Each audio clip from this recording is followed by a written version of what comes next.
Bonjour à toutes et à tous. Aujourd'hui, on va explorer ensemble une question qui nous concerne tous. Comment faire de nos coopératives scolaires un vrai moteur pour l'éducation sociale de nos élèves? C'est vraiment le défi au cœur de la recherche-action qu'on lance ensemble.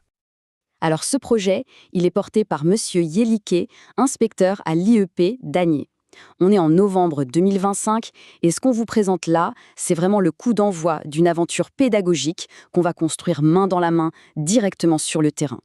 Notre discussion va se dérouler en 5 temps. D'abord, on va s'assurer qu'on partage la même vision. Ensuite, on verra comment on est passé du problème à une action concrète. Puis, on parlera d'un concept clé, le jardin comme bien commun. On détaillera ensuite notre feuille de route et on terminera sur ce qui compte le plus. Comment réussir tous ensemble. Allez, on commence par la première étape, notre vision commune. L'idée ici, c'est de voir au-delà du simple potager.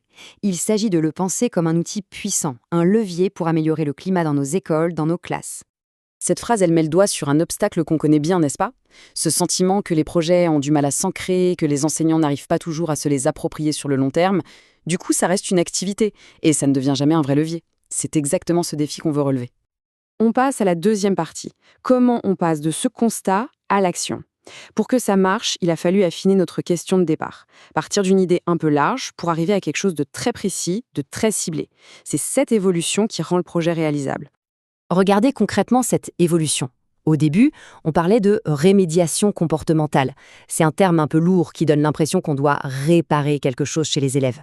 On a changé de cap pour se concentrer sur quelque chose de beaucoup plus positif, l'impact favorable de la coopérative.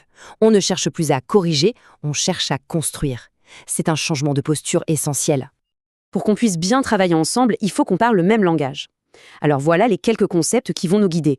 Ce ne sont pas des gros mots théoriques, ce sont nos outils de travail.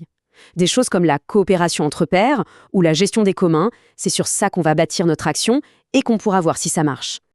Et là, on aborde le point sensible. Soyons honnêtes, le plus grand risque, c'est que tout le monde, élèves comme enseignants, voit ce jardin comme une corvée de plus. C'est une crainte tout à fait légitime. Le simple fait de se poser la question, c'est déjà commencer à y répondre. Et la solution, on va la voir, elle change tout. Et voilà la réponse. C'est le cœur de notre méthode, notre troisième partie. Pour ne pas que ça devienne une corvée, on ne va plus voir le jardin comme une simple activité, mais comme un bien commun, c'est-à-dire une ressource qui nous appartient à tous et que l'on gère ensemble. C'est un changement de regard radical.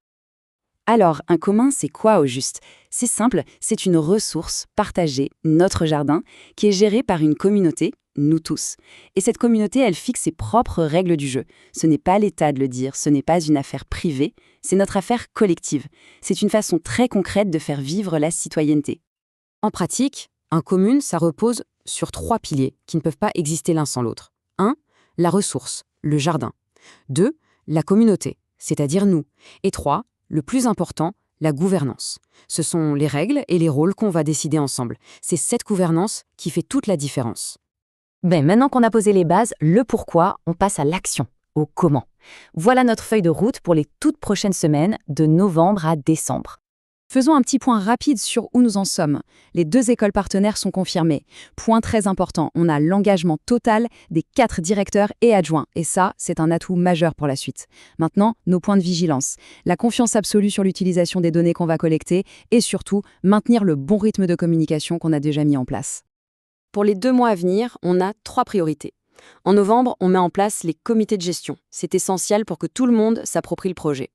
Fin novembre, on s'attaque à un point crucial. Comment on intègre le jardin dans les programmes pour que ce ne soit pas en plus du reste. Et en décembre, on lance la communauté de pratique entre les 2 écoles pour échanger, s'entraider. On arrive à notre dernière partie et c'est sans doute la plus importante. Ce projet, c'est avant tout une aventure collective. Sa réussite, elle ne dépend que d'une chose, notre capacité à bien travailler ensemble. Notre collaboration, elle va reposer sur un modèle simple. D'un côté, il y a l'équipe de terrain, c'est-à-dire vous, qui êtes au cœur de l'action. De l'autre, il y a une équipe de supervision, avec des experts. Et notre rôle à nous, il est très clair. Ce n'est pas du contrôle, c'est un appui solidaire. On est là comme une ressource pour vous aider. On analysera les choses ensemble, on construira ensemble.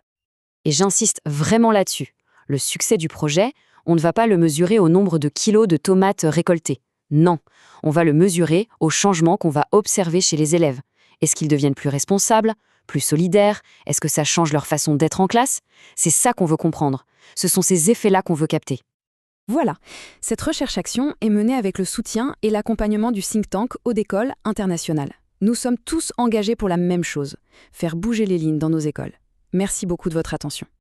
Je termine donc avec cette question, qui est en fait bien plus qu'une question, c'est une invitation. Elle résume tout l'esprit du projet. Alors, est-ce qu'on est prêt à cultiver cet avenir ensemble? Merci.